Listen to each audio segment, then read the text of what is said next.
for all of us. It's about predicting where the consumer is going and getting half of it right. One of the things we want to do is create ads that don't suck. Embracing change creates great possibility. I'm Alan Hart, and this is Marketing Today.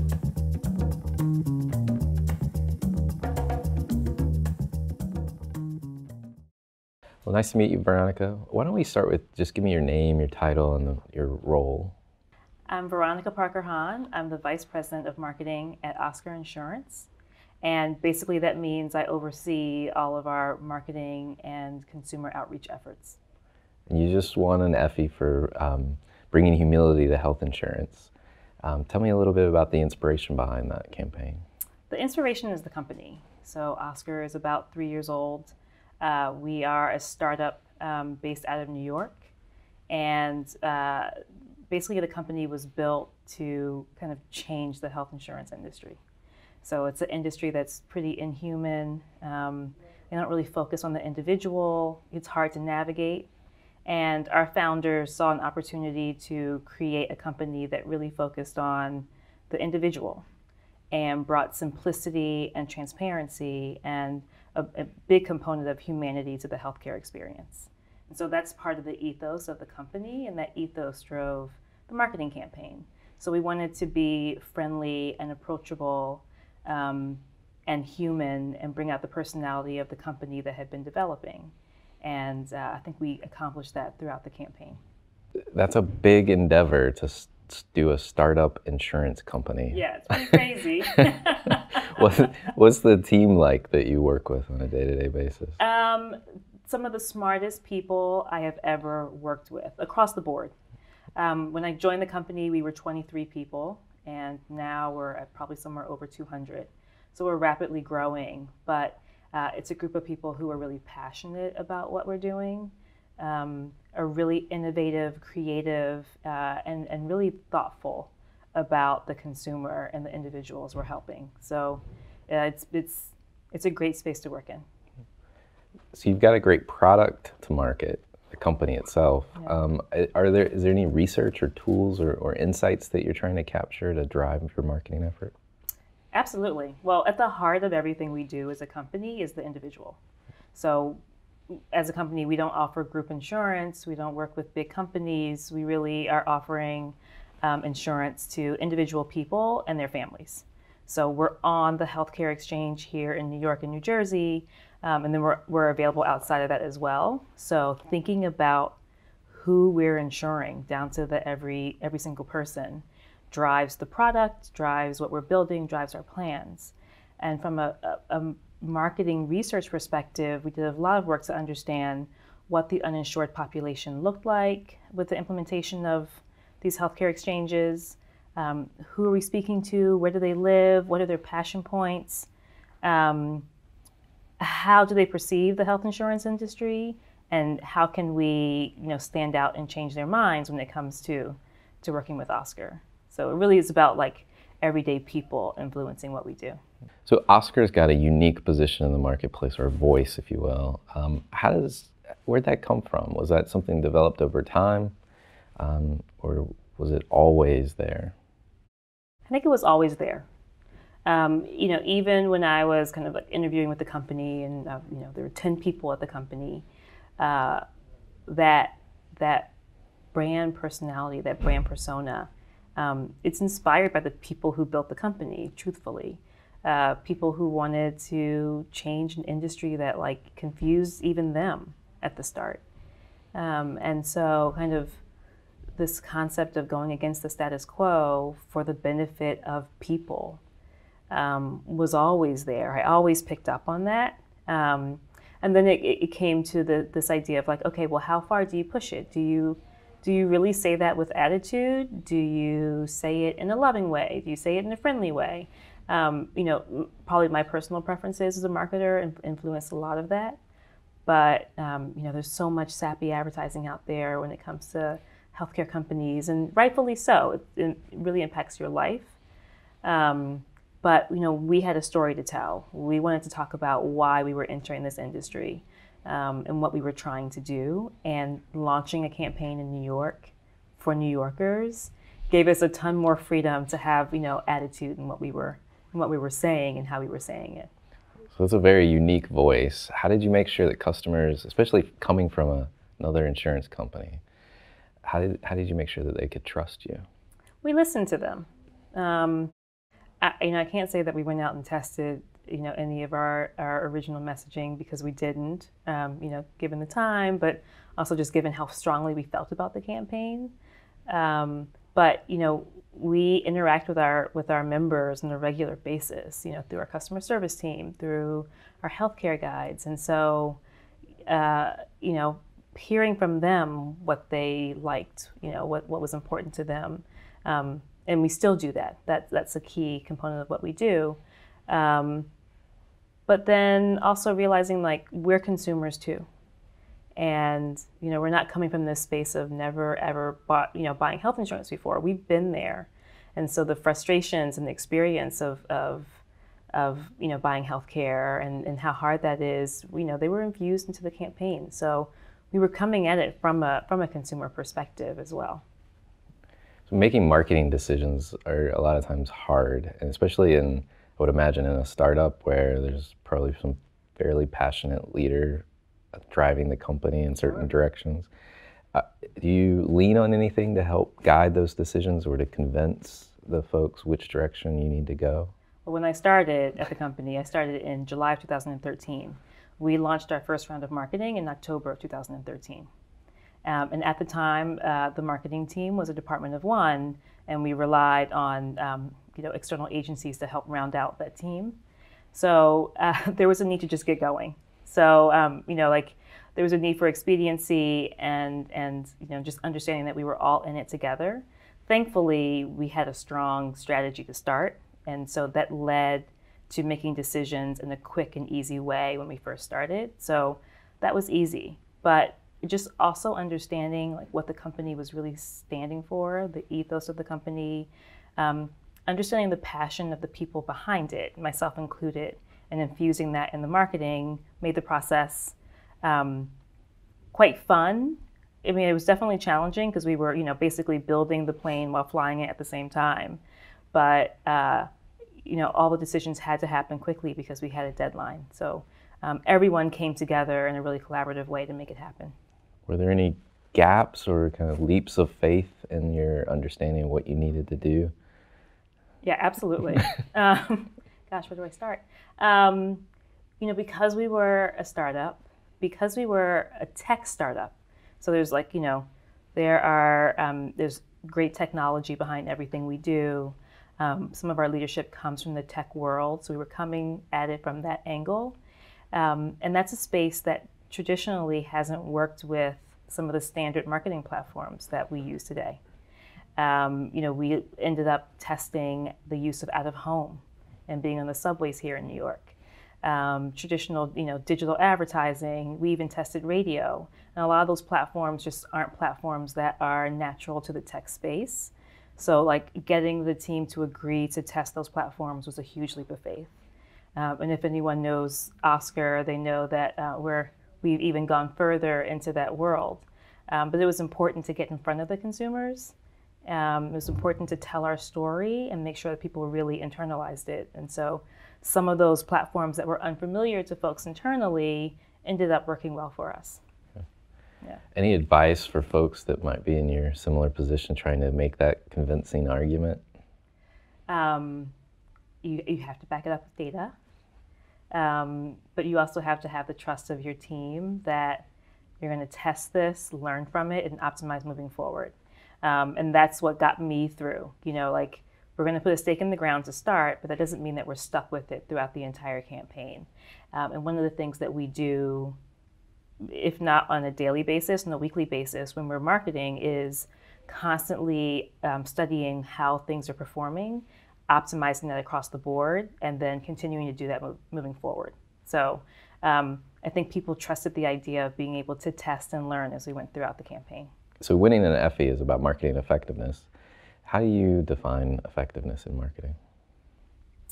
For us, it's of course bringing consumers in, right? Growing our membership.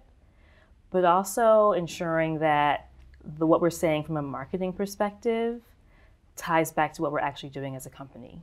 So if we were to go out and say Oscar's friendly and simple and human, and you got the opposite experience as a member, then we weren't really doing our job. But what we were really doing was portraying, what Oscar's really all about naturally, and the loop, the closed loop there really does exist. So we're friendly on the outside, and probably even more so for our members when they join. And then to have our members actually evangelize about us in a natural way without being prompted is the cherry on top. And we definitely have that when you look at our social media feeds and what people are saying about us. So stepping back a little bit from the campaign, thinking about you, you've achieved quite a bit of success. So what is it that fuels Veronica? I love to be challenged. I mean, who starts, at a startup and then has to launch a campaign, 3 months later? It's kind of crazy. But, I think whenever I feel like I've done this before is when I have to kind of look for the next opportunity. But, as I'm being constantly challenged, I enjoy that. And I kind of want to dig in more and see what I can do. Marketers tend to be a student of marketing and follow other brands. I'm curious, what kind of brands you look to or follow yourself and why? It's all kinds of brands. There's something really interesting happening in New York right now where startups and tech companies are starting to kind of find their voice from a marketing perspective, and in a way that's part of like Oscar's ecosystem. So, I'm paying attention to some of those brands that are starting to do their advertising on the subways, or starting to do, more digital advertising. One that's out there right now is Casper. There's another company called Namely. They're all trying to, test out their voice. So it's really interesting to see. So I'm looking at those smaller brands, but then also those kind of like bigger emerging brands.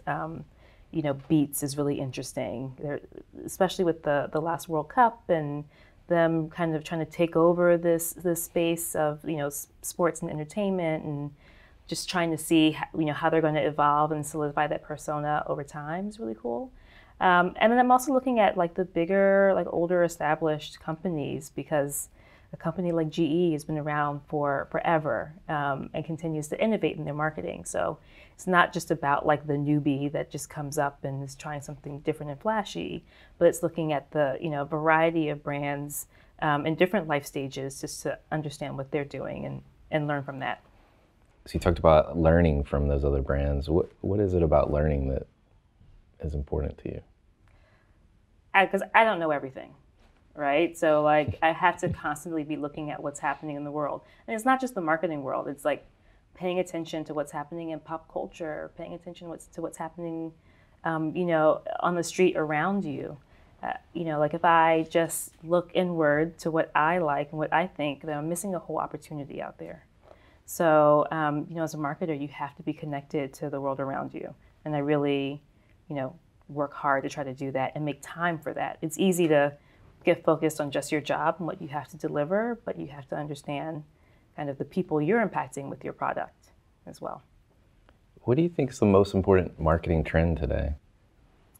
Something that we're probably doing at Oscar, which could be scary for some people, but we're trying to figure out kind of the balance between doing creative work in-house and even doing media planning in-house, and working with external partners.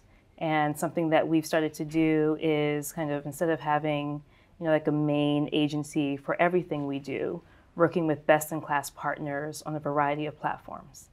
It's quite challenging for an internal marketing team because it then requires you working with a ton of different folks. But it gives us like a ton of flexibility creatively, flexibility in the media plan, flexibility in our spend, while giving us a chance to work with like people who are just really good at what they do. And I've seen other companies starting to do that or have done that in a way. I don't know if it's a trend, but it's just like something that we're testing out that I think should be thought about. I've definitely been reading more about that. Brands bringing things in-house as well. How do you make those trade-offs between picking say a niche partner versus a more full service partner? Just curious.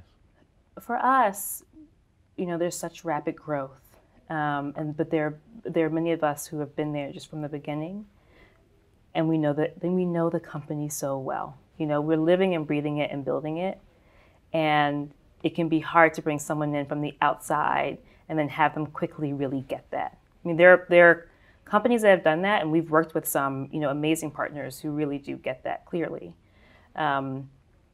But oftentimes there are just certain nuances to the way that we operate, the way that we think about the consumer that not everyone gets. I'll give you an example. We're a health insurance company, but we're a consumer brand. We're focusing on people. And oftentimes I get, vendors who want to work with us, and they use other health insurers as an example of what's great about what they've done. Well, if you stop and think about who we are and how we present ourselves, it's not the way in. But when we find those partners who actually think beyond just the label of the company, you find a good partner in that group. But oftentimes, just looking inwards, you're going to find that great creativity, but you still need the right partner to actually execute it and bring it out. So again, we're in this place of trying to figure out the right kind of balance, and that will evolve over time, but we're really experimenting in that area. Does that stress the level of talent that you have to have on your team to manage that? Absolutely. I mean, you have to have top talent, and I'm very picky. And I'm building my team now. I mentioned that it was just me on the marketing team to start, working closely with the co-founders. Now we're a team of 4 people, and looking to grow more, but it's going to take some time to find people who are up for the challenge of what we're doing, are excited about it, and then also bring that, great talent to the table. What are the key ingredients to that talent, you think? You gotta be scrappy. We're growing so quickly. You have to be smart, incredibly creative. These sound like standard things, but these are important things to surviving at the company. You have to be up for debating. We kind of take every issue and think it, and overthink it and turn it around and try to find, every angle and permutation. You have to be willing to kind of, teach in some ways too internally, and share, your experiences, but then also be willing to take on, the input of others who come from a different angle. So you have to be incredibly collaborative. And then finally, you have to be cool with working without a net, and taking chances. Okay. What do you think is the biggest challenge that marketers face today? I mean, keeping their content fresh. Especially companies that have been around for quite a while. That's got to be a huge challenge for them. Continuing to connect with people in a meaningful way, continuing to stay top of mind, and part of that is telling your story about who you are as a company, but keeping that interesting and fresh over time, and then continuing to move forward as the industry evolves, as the platforms we use evolve. There's tons of talk about content promotion now and content strategies and what that might look like, and so keeping your company voice, but finding a way to use those new platforms in the right way for you, I think has always been the challenge. As a startup, I'm sure maximizing every dollar is critical. Mm-hmm. How did you approach doing that with this campaign? Well, we're very much data driven. And if you read some things about us, we talk about changing the industry and doing what we do, supported by data, technology, and design. Right. So data is a really important piece of that. We work with part of the data team that manages our acquisition efforts, and so that's monitored really closely, tracked very closely. And we have really clear goals set as we go into the campaign. But there are also awareness-driving platforms that, are a little bit more nebulous, but, we do awareness studies. We ask people when they call and they sign up for Oscar, how'd you hear about us? Which actually, led to understanding that a huge portion of our members hear from friends, which is amazing. another big portion here is about us from the out of home we've done here in New York. So as much as possible, we really are monitoring, testing, and tracking every component of what we do. And then once the campaign is over, because we focus on a certain time of year, we do a deep analysis of everything that we've done so we can parse out learnings and opportunities for the next year's campaign. What do you think the future holds, if you have your crystal ball? I don't know.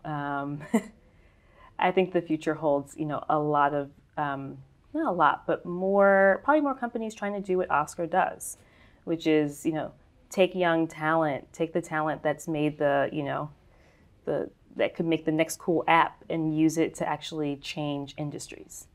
There's just space for the Snapchats of the world and things like that. But there's also a space for changing these established categories. Having companies and having industries focus on actual people that they're helping or that they're selling to.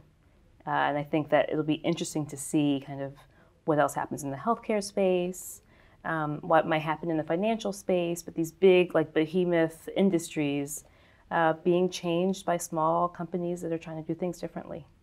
Good. Well, thank you very much. Thank you. Appreciate it.